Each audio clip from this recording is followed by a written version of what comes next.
Hello दोस्तों, आज मैं एक्सप्लेन करने वाला हूँ एक हॉरर मूवी को। लेकिन उससे पहले आप सभी से एक रिक्वेस्ट है कि चैनल को सब्सक्राइब और वीडियो को लाइक ज़रूर करें। तो चलिए शुरू करते हैं। कहानी की शुरुआत कैसी नाम की लड़की को दिखाकर होती है जो जॉगिंग करने के लिए निकली थी। यहाँ कैसी को रोड पर एक दस्ताना मिलता है जो किसी बच्चे का था।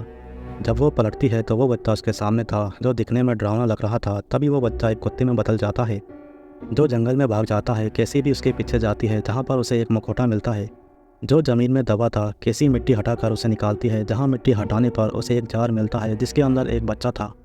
दरअसल कैसी ने यह सब सपने में देखा था और ये बात वो अपने दोस्त रोमी को बताती है।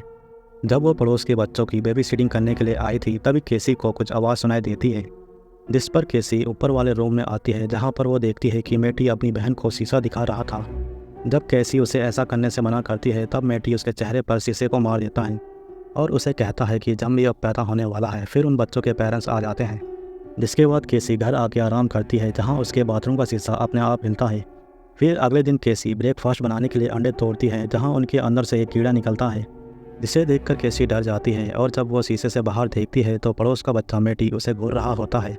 कॉलेज में कैसी अपने बॉयफ्रेंड मार्क और अपने दोस्तों को यह घटना बताती है, जिसे सुनकर रोमी उन्हें कहती है कि यह बुरा शगुन होता है। नवजात बच्चों को अपना अक्स 1 साल तक नहीं देखना चाहिए। अब उस बच्चे की मौत जल्दी हो जाएगी। फिर इसके बाद क्लासरूम में कैसी के साथ कुछ अजीब होता है और वह उठकर क्लासरूम से बाहर आ जाती है। फिर जब कैसी अपनी दोस्त रोमी के साथ होती है तो वो उसे बताती है कि तुम्हारी एक आँख की पुतली का रंग बदल गया है। जिसे सुनने के बाद कैसी डॉक्टर को चेक करवाती है तो उसके कुछ टेस्ट करते हैं। फिर जब कैसी चेकअप के बाद मार्क के साथ जा रही होती है तो वो रोड के पार उस डरावने बच्चे को देखती है जो जल्द ही गायब हो जाता है। फिर रात में मार्क कैसी के घर ही रुक जाता है जहाँ मार्क कैसी से उसकी माँ के बारे में पूछता है।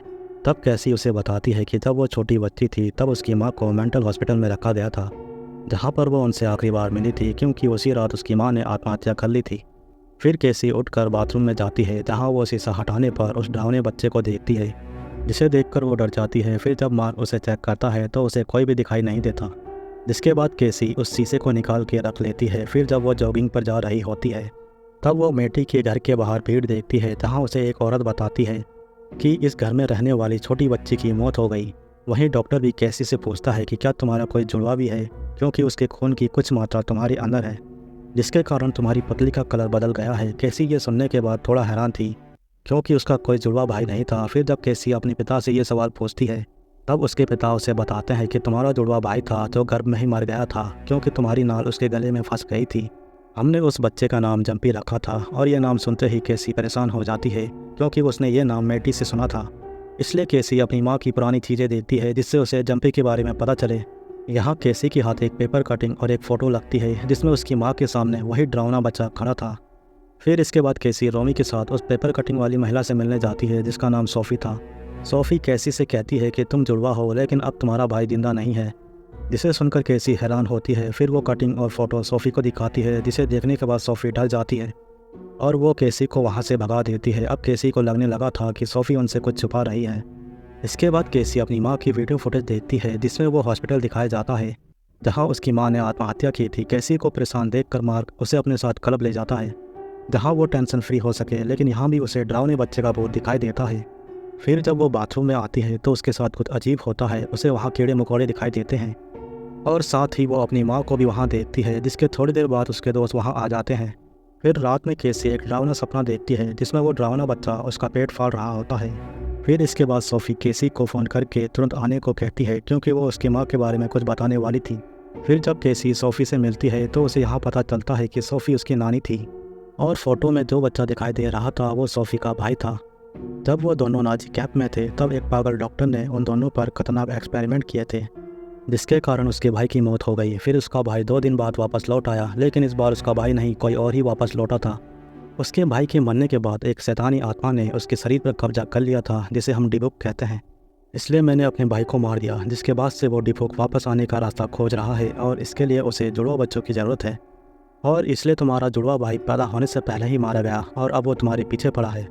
अगर इस शैतान को रोकना है तो तुम्हें वो आईने की किताब चाहिए होगी जिसमें भूत प्रसारण का तरीका लिखा है और इसमें तुम्हारी मदद जोसेफ सेंटा नाम का आदमी कर सकता है। तुम जाकर उससे मिलो। फिर कैसी उस आईने की किताब को लेकर जोसेफ के पास आती है।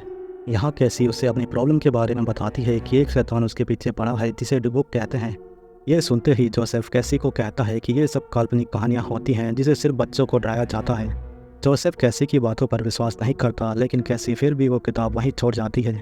जिसके बाद कैसी अपनी नानी से मिलती है, जो उसे अपना सुरक्षा लॉकेट देती है और उसे कहती है कि घर के सारे शीशों को तोड़कर दफना दो, क्योंकि ये शीशे उस शैतान के लिए आयाम द्वार है।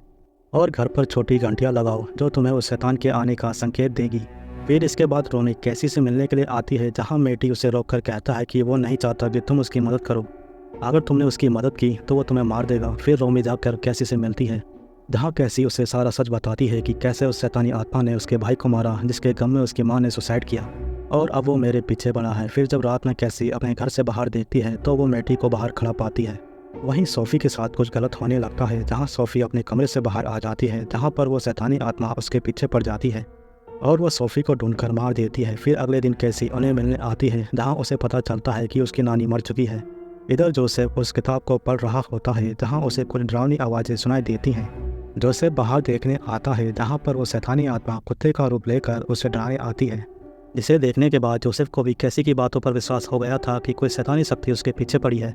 वहीं कैसी रोमी से वीडियो कॉलिंग पर बात कर रही होती है, जहाँ रोमी के घर की डोरबेल बजती है और वो दरवाज़ा खोलने के लिए चली जाती है। यहाँ कैसी रोमी के घर के शीशे में और डरावने बच्चे को देखती है, जिस पर कैसी मार्क को तुरंत कॉल करके रोमी के घर आने को कहती है। वहीं रोमी जब दरवाज़ा खोलती है तो उसके सामने मेटी खड़ा होता है, तो उसे कहता है कि आयाम द्वार खुल गया है और फिर उसे चाकू मार देता है और फिर कहता है कि तुम्हें मना किया था उसकी मदद करने को। जिसके बाद वो रोमी को मार देता है। वहीं मार्क और कैसी दरवाज़ा तोड़कर अंदर आते हैं और मेटी को पकड़कर मार्क साइड करता है, मगर तभी वो शैतानी आत्मा मेटी के अंदर से निकलकर रोमी के मरे शरीर में आ जाती है। जिसके बाद कैसी और मार्क मेटी को लेकर भागते हैं। फिर जब वो जोसेफ से मिलते हैं तो वो कैसी को आर्थर से मिलवाता है, जो उसका एग्जॉर्सिज्म करने के लिए तैयार था। फिर वो सभी उसी मेंटल हॉस्पिटल में मिलते हैं, जहाँ कैसी की माँ ने आत्महत्या की थी। यहाँ पर वो सभी एग्जॉर्सिज्म की तैयारी करने लगते हैं। जिसके बाद वो कैसी को पूरी सेफ्टी के साथ एक चेयर में बांधते हैं और फिर वो 10 लोग कैसी के चारों ओर घेरा बनाकर प्रार्थना करने लगते हैं, जहाँ प्रार्थना के असर से वो शैतानी शक्ति खींची चली आती है, जिसके कारण कैसी को डरावने दृश्य दिखाई देने लगते हैं। फिर वो डरावना बच्चा कैसी को दिखाई देने लगता है, जो एक एक करके वहाँ मौजूद लोगों को दर्दनाक मौत देता है। फिर वो शैतानी शक्ति आर्थर के अंदर प्रवेश कर जाती है। वहीं मार्क कैसी को छुड़ाकर वहाँ से ले जाता है, जहाँ कैसी प्रार्थना के पन्नों को उठा लेती है। फिर आर्थर मार्क पे हमला करता है और उसे मारने की कोशिश करता है, मगर मार्क जैसे तैसे करके आर्थर को बेहोश कर देता है। जिसके बाद वो शैतानी शक्ति मार्क के अंदर समा जाती है और वो मार्क के जरिए कैसी को पकड़ लेती है। इससे पहले कि वह कुछ करता, जो उसे प्रार्थना पढ़ते हुए वहाँ आता है, जिसके साथ कैसी भी प्रार्थना पढ़ने लगती है, जिसके असर से वो आत्मा मार्क के शरीर से चली जाती है। लेकिन इन सब में मार्क की मौत हो जाती है। फिर समय बीतता है और कैसी प्रेग्नेंट होती है, जहाँ पर वो डॉक्टर से चेकअप करवाती है तो उसे पता चलता है कि उसके गर्भ में जुड़वा बच्चे हैं। यहाँ पर कैसी को उस बच्चे की कही बात याद आती है कि जम्पी अब जन्म लेने वाला है। शायद उस शैतानी आत्मा को इस दुनिया में आने का रास्ता मिल चुका था और यहाँ पर मूवी ख़त्म होती है।